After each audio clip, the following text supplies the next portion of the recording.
Do you miss consulting? Sometimes I miss it, but Yeah. no, I'm enjoying this. Enjoying being home with you and the boys. So people always want to live off grid. We get a lot of like phone calls looking for property in the middle of nowhere and they want to live off grid. No sewer, no water. Like they want to do it all.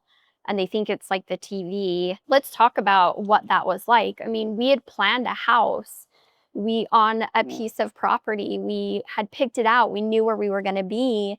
And then nature had a different idea. Yeah, that's true. So we had this piece of land. We were going to build the house, and we had a little bridge going over the stream and whatnot. And first, the stream dried up, or our spring dried up on that for some weird reason. I think it was messed with or something. I don't know. So we waited on that, and then once we started getting the plans going again, the next year they had the big fires, and the fires came through, burned everything.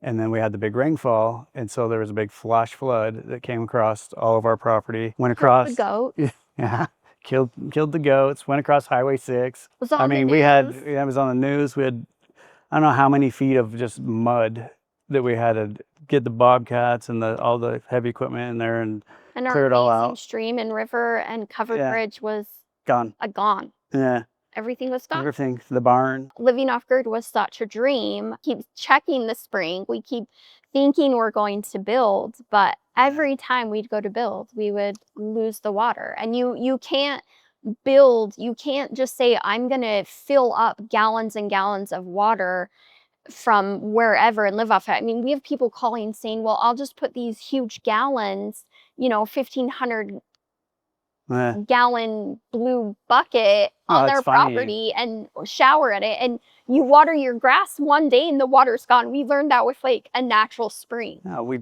learned that with the spring, and we learned that through my parents because they started this whole venture they just took a fifth wheel up and just started building, and they were trucking water up to the fifth wheel, and Yeah, what a pain that was.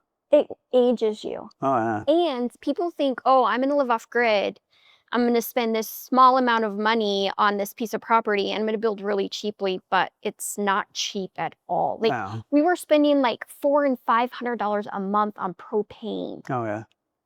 just to stay warm, cook our food, But our and water run was the free. generator. Our water was free, but when we had water, Yeah, only had it. and then solar. And then it would freeze. The water would freeze. And then you think, I'm going to get I'm going to do solar, and then we're going to do a windmill. And then neither of those work because nature decides to not have sunshine that day or no wind. And then you're without TV and lights for the whole night. Yeah. If you don't have a generator. And then you have the problems with the generator, always breaking down. And then we could eat chicken, eggs, and potatoes up there. That would be it if we didn't have the grocery store. Yeah, that's because we had chickens. Yeah, we had chicken. So, yeah. Guess we could have ate the goat. Or horses. I miss getting up in the morning and having a view of the mountains, drinking coffee on a deck, so quiet, just listening to the stream. The elk would come through. It just was really peaceful up there. And then just hiking. Every day we would hike. Every day we would find a new trail to hike. And the history of the property, we would dig a few feet and we would find like bricks, pioneer bones, garbage. weird, yeah, it's weird Yeah. stuff. What about you? The best part for me would be just looking out at the scenery, and I loved like wintertime was my favorite. Just getting on the 4-wheeler and plowing the big stretch of road out to the main highway.